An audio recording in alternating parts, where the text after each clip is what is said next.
Comment bien choisir le doudou de son bébé, de son enfant? Bonjour à toutes et à tous et bienvenue dans cette vidéo. Je m'appelle Julien Taucher, je suis votre coach parental, expert en gestion de stress et en communication. Et aujourd'hui, je vais vous expliquer en quoi ce doudou, ce fameux doudou, est si important aux yeux de son bébé, de son enfant, et quels sont les critères pour bien choisir un doudou. Et vous allez voir que c'est surprenant. Donc restez bien jusqu'à la fin de cette vidéo. Avant de commencer, je vous invite à vous abonner et à activer les notifications pour bien recevoir toutes les prochaines vidéos. Alors le doudou, qui est appelé aussi l'objet transitionnel, fait le lien avec la vie fœtale, avec le moment où il était dans votre ventre.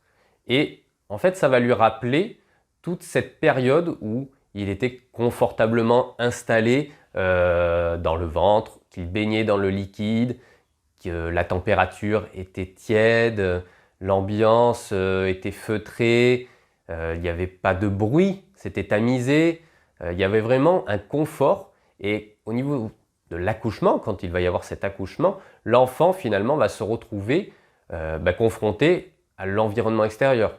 C'est-à-dire qu'on passe d'une température de 37 degrés Celsius à une température ambiante de 20 degrés.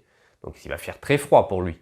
Il va y avoir du bruit, des instruments, des bruits sonores, des bruits sourds, les instruments médicaux qui cognent sur la table, les bruits des personnes qui parlent.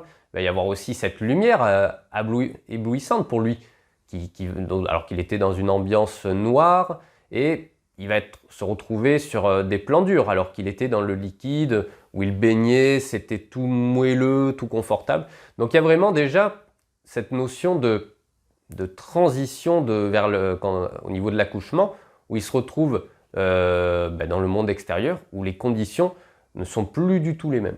Donc ce doudou en fait va lui permettre de lui rappeler cette vie fœtale, tout simplement parce que ça fait lien avec, dans la vie fœtale, il occupait son temps à toucher son visage, toucher ses orteils, le cordon ombilical. Il saisissait des objets comme ça, et le doudou en fait va lui permettre comme ça de faire le lien en retouchant un objet qui va lui permettre de lui rappeler les conditions de vie qu'il avait au moment où il était dans le ventre de la maman. En fait, le doudou, on pourrait dire qu'il s'en fiche, il veut juste quelque chose qui lui rappelle ce moment où il était dans le ventre de la maman, et ça lui permet aussi de se prémunir de l'angoisse de la séparation de la personne en qui il a confiance, qui prend soin de lui, de se prémunir de l'insécurité. Ça va le mettre en confiance par rapport à toute cette découverte quand il va être dans des endroits où il ne connaît pas les gens, dans des endroits inconnus. Ça va lui permettre comme ça d'avoir une base de sécurité, de toucher ce doudou pour se rassurer, pour quand il va s'endormir, pour se dire là j'ai quelque chose près de moi qui me met en confiance.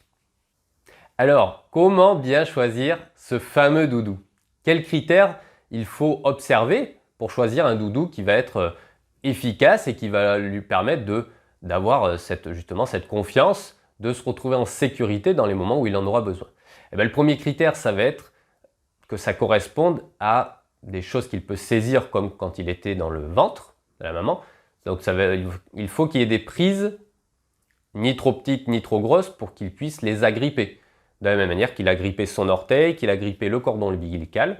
Donc il y ait des prises sur ce doudou, que ce ne soit pas juste on va dire un torchon. Il faut qu'il y ait des prises, donc un petit canard avec des pattes, un animal finalement, les pattes vont faire objet de petites prises. Donc des petites prises comme ça qui vont lui permettre de se rappeler comme quand il était dans le ventre de la maman. Il faut qu'il soit doux aussi, bien sûr, que ce soit quelque chose d'agréable au niveau de la texture, que quand il le touche, qu'il le mette contre lui, que ça ne soit pas rugueux, qu'il y ait vraiment un côté agréable et qu'il vraiment se sente en confiance avec quelque chose de doux qu'il mettrait contre lui, où il va se permettre d'avoir quelque chose d'agréable. Donc il y a cette texture, mais également la couleur. Il y a des doudous de différentes couleurs, et peut-être que lui va préférer une couleur rouge, une couleur bleue, une couleur verte, et ça va faire le lien un petit peu avec le fait que c'est l'enfant finalement qui choisit son doudou. Et donc ça, c'est vrai, c'est le deuxième critère. C'est finalement, vous allez lui proposer plusieurs doudous, et bien c'est lui qui va choisir, je veux ce doudou-là. Alors, si vous achetez un doudou et il n'y a que celui-là qui lui est présenté, bah, évidemment, il va prendre celui-là, puisqu'il n'aura pas de point de comparaison, il n'aura pas sélectionné comme ça son doudou visuellement ou même en le touchant, je veux celui-là. Si vous lui en présentez qu'un seul, bah, il n'y aura pas la question de dire il va choisir son doudou. Mais si on vous offre des doudous, souvent à la naissance, les gens qui sont autour de vous vont offrir un doudou, donc on se retrouve par voie comme ça avec 4-5 doudous, et bien l'enfant il peut très bien choisir un autre doudou que celui que vous aviez choisi. Et ça peut comme ça vous mettre un petit peu, vous frustrer ou ne pas trop vous plaire qu'il choisisse finalement ce doudou en plus que vous trouvez moche. Il a choisi le doudou là, mais ce doudou, moi en tant que parent, vous êtes en train de vous dire non mais attends, moi ce doudou il est pas beau ce doudou là, t'as vu la tête qu'il a? Non non, attends, on va le ranger. En fait, l'enfant il va choisir le doudou qui lui plaît lui et pas forcément celui que vous avez choisi. Donc les deux critères, ça va être donc la texture, la couleur, quelque chose qui est les caractéristiques de correspondre à lui rappeler la vie fœtale, mais également c'est lui finalement qui va choisir le deuxième critère, ben c'est lui qui a ce critère, c'est au fond de lui, quelle sensibilité il va avoir par rapport à ce doudou, par rapport à quelque chose qui fait sens pour lui. Et c'est là où il faut avoir une certaine vigilance par rapport à ce doudou. Et la première, ça va être d'accepter que votre enfant a choisi ce doudou. Malgré que il ne vous plaît pas ce doudou, vous le trouvez moche et ça vous arrangerait bien qu'il le perde ou qu'il disparaisse ce doudou. Comme ça, il choisirait celui que vous avez choisi vous. Mais il faut respecter l'enfant et respecter son choix. C'est-à-dire qu'il a choisi ce doudou, c'est que pour lui, ça correspond à ce qu'il veut. Et si vous êtes dans une logique, dans une perspective de dire je vais faire en sorte qu'il choisisse mon doudou, vous forcez un petit peu l'enfant à aller contre son choix. Et alors quand c'est tout petit, quand c'est le premier doudou, vous pouvez très bien, voilà, vous lui mettez un seul doudou, il va le choisir parce qu'il n'aura pas d'autre choix. Mais ce qui peut se passer, c'est que quand il a passé plusieurs mois avec ce doudou qu'il a choisi, que vous trouvez moche du coup, alors si vous le trouvez bien, tant mieux, mais si vous le trouvez moche, vous allez dire, au bout de 3-4 mois, ah tiens, il a perdu, je vais lui donner l'autre doudou. Et non, ça passe pas comme ça. Parce que lui, il va voir que c'est pas son doudou, il va voir que c'est un autre doudou et c'est pas celui qu'il avait choisi. Et c'est quoi ce doudou, ce nouveau doudou là que j'ai? Donc non, vraiment accepter le choix de son enfant, de se dire, ok, moi en tant que parent, je n'apprécie pas ce doudou, mais c'est le choix de mon enfant, c'est ce qui lui correspond. Donc ça, c'est la première vigilance, vraiment, d'être dans cette logique d'accepter le choix de l'enfant, tout simplement. De ne pas se dire, plus tard, je vais essayer de lui remettre mon doudou, je vais lui enlever, je vais essayer dans la nuit, pendant qu'il dort, tchac, je vais changer les doudous, il ne va pas s'en rendre compte. S'il a choisi ce doudou, l'enfant, il l'a choisi, donc c'est qu'il y a quelque chose sur ce doudou qui lui a plu. Et donc, vous aurez beau lui mettre un autre doudou, ça ne va pas lui plaire par la suite. Donc ça, c'est vraiment la première vigilance. Respectez le choix de l'enfant. Même si ça ne vous fait pas plaisir, même si vous êtes contre ce choix, respectez le choix de l'enfant. La deuxième vigilance, ça va être du coup d'avoir deux doudous identiques.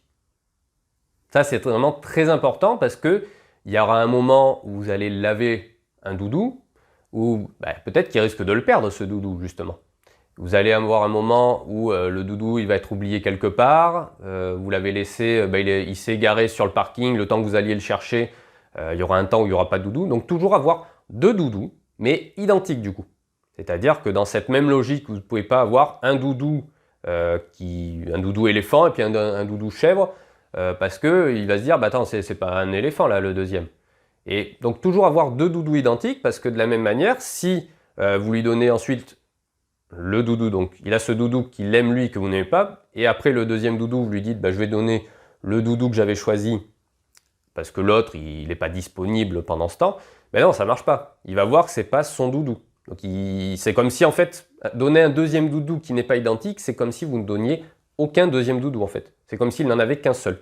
Donc vraiment, avoir deux doudous identiques, donc voilà, acheter le deuxième doudou pour l'avoir sous la main dans les moments comme ça où vous l'oubliez chez quelqu'un en partant, vous n'allez peut-être pas y revenir tout de suite, vous le perdez sur le parking, vous le perdez quelque part, vous le mettez à laver tout simplement. Donc toujours avoir deux doudous identiques pour qu'il y ait un roulement comme ça justement. Donc la troisième vigilance, par rapport au fait justement de le laver, ça va être de ne pas le laver trop souvent ce doudou. Parce que il choisit le doudou par rapport donc, à la texture, la couleur, les prises, ce qu'on a vu tout à l'heure, mais également il va y avoir l'odeur dessus ce doudou. C'est une odeur qui va, à force de l'avoir avec lui, il prend une odeur. Et cette odeur est vraiment importante pour lui parce que ça lui montre vraiment que c'est son doudou. Et vous allez peut-être penser qu'en le lavant, il sort de la machine, tiens, il sent la lavande, il sent l'orange, ça sent bon. Mais en fait, l'enfant, il s'en fout de ça. Lui, ce qu'il veut, c'est son doudou qui a son odeur, justement. Peut-être c'est une odeur qui ne vous plaît pas trop, mais lui, c'est une odeur qui le met en confiance, justement. Il se dit, ça, c'est vraiment mon doudou, ça correspond vraiment à moi. Donc, ne pas le laver trop souvent.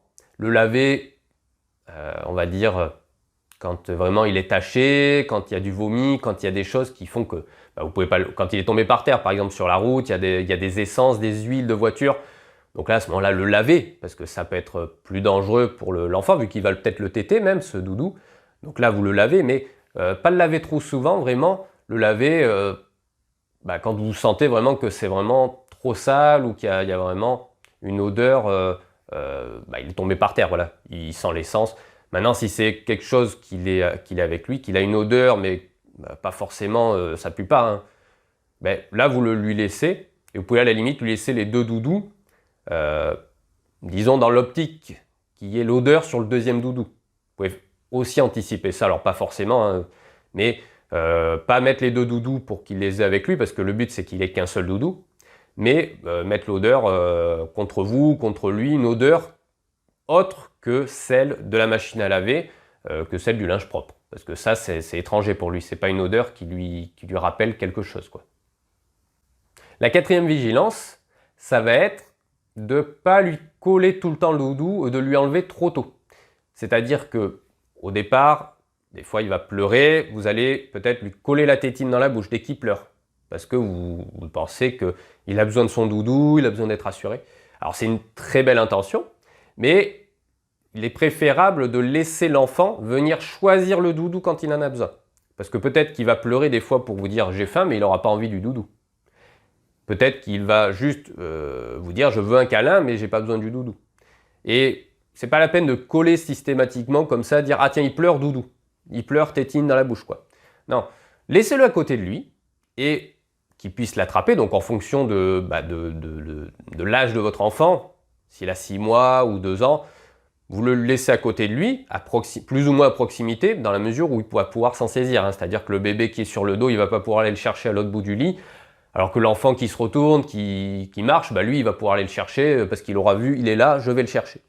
Donc vraiment, mettre le doudou à disposition de l'enfant dans la mesure de son autonomie, dans la mesure où il peut aller le chercher, et c'est lui qui va faire le choix d'aller le chercher, ce doudou. C'est pas la peine de lui coller à chaque fois quand il dort, tiens, je lui remets la tétine pour pas que... Quand il se réveille comme ça, il se met à pleurer. Et de la même manière, n'enlevez pas le doudou trop tôt. Peut-être que votre enfant commence à grandir et voilà, ça commence à être l'âge où il n'y a plus besoin de doudou. Mais non, laissez-lui le doudou parce qu'il a peut-être besoin de ce doudou pour se rassurer.